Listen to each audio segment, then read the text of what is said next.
Oke, selamat malam teman-teman semuanya. Assalamualaikum warahmatullahi wabarakatuh. Jadi kita masuk ke pertemuan 14 ya teman-teman ya. Pertemuan yang membahas materi. Sebelum nanti pertemuan ke-15 kita akan review minggu depan ya. Minggu depan pertemuan terakhir kita review untuk semua materi setelah UTS ya. Ya, nah di pertemuan ke-14 ini teman-teman ya, setelah kita terakhir kemarin kita bahas perubahan aktiva dan budget kas ya. Nah, di sini ada budget utang dan laporan budget ya. Kita bahas dulu budget utang ya dulu ya, nanti baru saya jelaskan yang laporan budget ya. Oke, budget utang. Pengertiannya ialah budget yang merencanakan secara lebih terperinci tentang jumlah utang perusahaan beserta perubahan-perubahannya dari waktu ke waktu selama periode yang akan datang. Budget utang selain menunjukkan jumlah utang perusahaan pada suatu saat tertentu juga menunjukkan perubahan mutasi, baik berupa tambahan utang baru maupun pengurangan utang akibat pelunasan oleh perusahaan ya. Saya kasih gambaran ya di sini, coba saya buka dulu agar teman-teman bisa langsung dapat ininya ya, gambarannya terkait dengan budget utang ini. Oke, sebentar ya, kita buka Excel.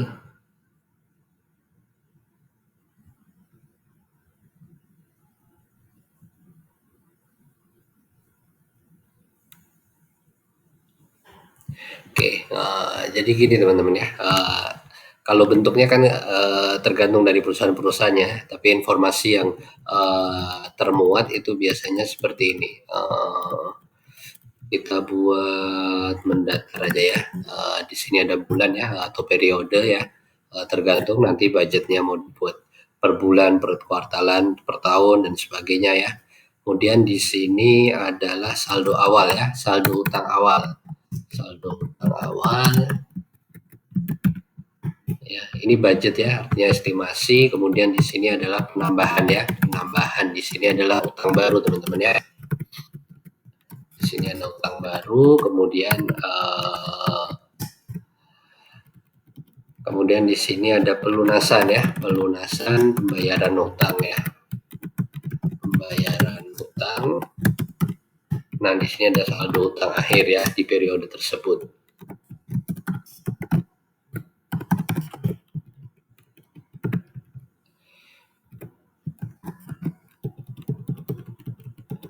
Oke, nah di sini misalnya ada bulan Januari, saldo awal utangnya misalnya 1 miliar gitu ya.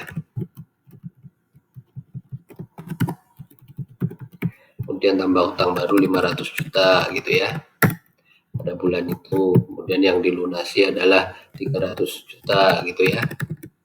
Nah, maka utangnya adalah saldo utang awal ditambah utang baru dikurangi pelunasannya ya.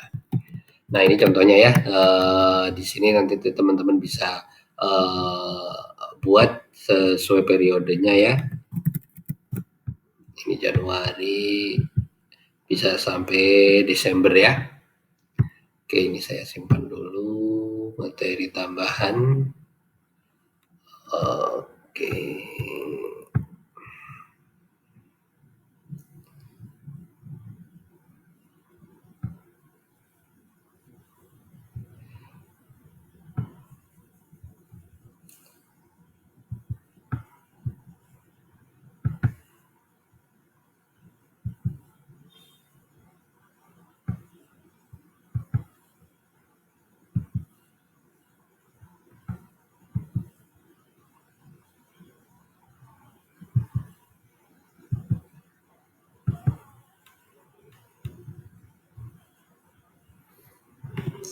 Pertemuan 14 ya.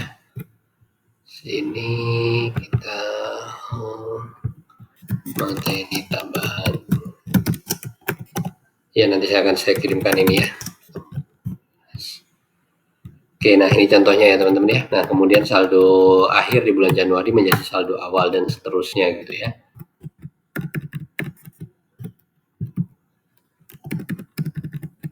Ini misalnya ya, permisalan. Ini kita tinggal copy rumusnya. Di sini juga tinggal kita copy rumusnya. Nanti akan jadi dia ya. Nah, tinggal bagaimana penambahan dan pelunasannya ya, utang baru atau utang ininya. Oke, ini adalah budget utang. Secara umum semua budget termasuk budget utang mempunyai 3 kegunaan pokok ya, pedoman, kemudian alat koordinasi dan alat pengawasan ya. Secara khusus budget utang berguna sebagai dasar penyusunan budget kas yang kemarin yang minggu lalu kita pelajari ya, di pertemuan sebelumnya kita pelajari. Di sana ada komponen untuk pembayaran ya, pembayaran bahan mentah, utang bahan mentah atau apa gitu ya, itu biasanya adalah karena ada kas keluar ya, waktu pelunasan utang itu ada kas yang keluar gitu ya. Sehingga angka ini pelunasan utang ini nanti akan terbawa di budget kas ya, teman-teman ya. Oke, nah ini data dan informasi ya untuk menyusun budget utang. Yang pertama adalah budget pembelian bahan mentah, keadaan persaingan para supplier bahan mentah, posisi perusahaan terhadap supplier bagaimana, syarat pembayaran yang ditawarkan oleh supplier gimana, tersedianya modal kerja perusahaan, rencana perusahaan untuk melakukan pembelian secara kredit aktiva-aktiva lain selain bahan mentah dan bahan pembentuk ya. Jadi budget utang ini kebanyakan dibentuk oleh persediaan ya, persediaan barang mentah, bahan membantu, namun tidak menutup kemungkinan bahwa sumbernya juga bisa dari pembelian aktiva ya, selain dari pembelian bahan mentah dan bahan pembantu tadi. Oke, bentuk budget utang tidak ada ini yang standarnya ya, tergantung perusahaan sesuai kebutuhan perusahaan. Tapi yang jelas memuat hal yang tadi ya, bagaimana estimasi penambahan utang barunya, bagaimana estimasi pelunasannya. Oke, kita masuk ke materi selanjutnya, laporan budget ya. Nanti kalau misalnya ada yang masih mau ditanyakan terkait dengan budget utang, nanti kita silakan di chat di WA Group ya. Oke, sekarang adalah laporan budget. Laporan budget adalah laporan yang sistematis dan terperinci tentang realisasi pelaksanaan budget, beserta analisa dan evaluasi dari waktu ke waktu selama periode yang akan datang. Oke, jadi laporan budget itu adalah yang dimaksud adalah laporan realisasi budget ya. Nanti saya akan beri gambaran, kita bahas sebelumnya dulu ya. Kegunaan laporan budget yang berisi tentang analisa dan evaluasi pelaksanaan budget itu berguna bagi manajemen untuk menyusun kebijaksanaan tindak lanjut agar pada periode-periode berikutnya perusahaan dapat berjalan lebih baik. Ya, jadi di dalam laporan realisasi budget itu ada analisa dan evaluasi ya, tergantung dari hasil realisasinya seperti apa. Data dan informasi yang dibutuhkan untuk menyusun laporan budget, semua budget-budget yang telah disusun oleh perusahaan ya, income statement budget maupun financial budget ya. Semua catatan akuntansi tentang realisasi pelaksanaan budget-budget yang bersangkutan ya. Jadi realisasinya. Jadi data dan informasi yang dibutuhkan adalah budget-budgetnya seperti apa yang sudah dibuat sebelum-sebelumnya, kemudian realisasinya seperti apa. Bentuk laporan budget tidak ada yang standar, sesuai dengan kebutuhan perusahaan saja. Oke, di sini ada contohnya ya. Saya akan berikan contoh laporan budget ya. Ini misalnya salah satu budget ya teman-teman ya. Mungkin income statement budget ya, yang paling gampang. Jadi ada budget laba rugi ya. Budget laba rugi di sini misalnya ada penjualan ya. Oke, saya kasih judul dulu ya biar ini laporan budget. Oke, di sini ada laporan budget, kemudian income statement budget ya. Jadi yang dari laporan bahan mentah, budget penjualan, budget bahan mentah semuanya kan akan terangkum di dalam income statement budget ini ya. Ini dan dari penjualan, kemudian di sini ada HPP atau COGS ya. Saya pakai ini aja ya, HPP aja ya. HPP, kemudian di sini ada laba kotor ya. Laba kotor, kemudian di sini ada biaya administrasi ya. Biaya umum dan administrasi ya, SG&A.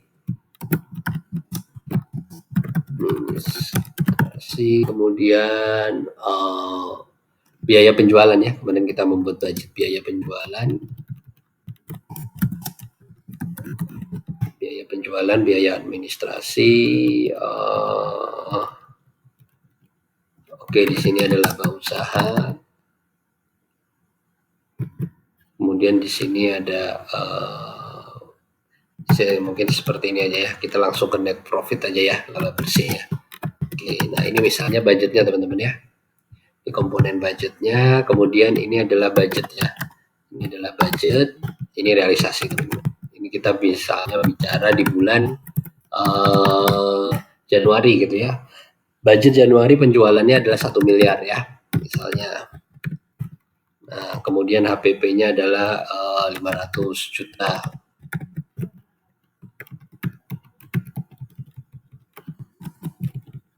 Nah, maka laba kotornya adalah 1.500.000. Biaya penjualannya ada 50 juta misalnya, 100 juta misalnya. Kemudian biaya ininya 300 juta. Maka laba bersih adalah laba kotor dikurangi biaya penjualan, dikurangi biaya umum. Nah, ini yang dibudgetkan teman-teman ya. Ini adalah yang dibudgetkan. Nah, ini realisasinya ya, realisasinya. Ternyata realisasinya di sini hanya 800 juta. Kemudian yang di sini 450. Kemudian yang di sini 120 juta. Ya, kemudian yang di sini biaya umumnya adalah 370. Ya. Oh, ini rugi ya. Ini aja ya. Nah, ini minus ya dia ya. Nah, kemudian kita evaluasi ya. Kita bandingkan nih. Ya, penjualan gitu ya. Kenapa kurang 200 juta dari yang dibudgetkan atau yang diestimasikan, realisasinya ada apa? Oh, ternyata ini kemungkinan adalah karena kemarin masih ada pandemi misalnya ya. Nah, ini dianalisa. Nah, bagaimana caranya agar budget tetap tercapai meskipun situasinya kan masih ada pandemi misalnya seperti itu. Nah, manajemen harus memikirkan cara agar budgetnya tercapai gitu ya. Ini misalnya bulan Januari ya. Sorry. Nah, ini ya. Ini misalnya bulan Januari ya. Nah, ini misalnya. Nah, kemudian karena tapi biayanya ini kita mungkin juga harus bikin persentase ya, persentase misalnya ya. Ini 200 ini adalah berapa ya? Nah, ini kurang dari tidak tercapai ya budgetnya ya. Jadi mungkin seperti ini yang lebih enak ya. Jadi realisasinya berapa persen dari budget ya. Nah, ini.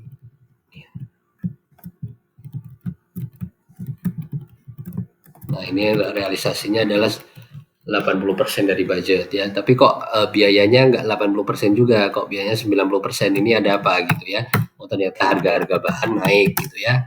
Harga bahan baku naik gitu misalnya. Ini analisanya ya. Baku naik gitu ya. Bagaimana caranya gitu ya. Nanti kemudian manajemen harus mencari cara bagaimana, apakah mencari supplier baru atau bagaimana gitu ya. Nah, kemudian biaya penjualannya kenapa juga naik gitu ya, karena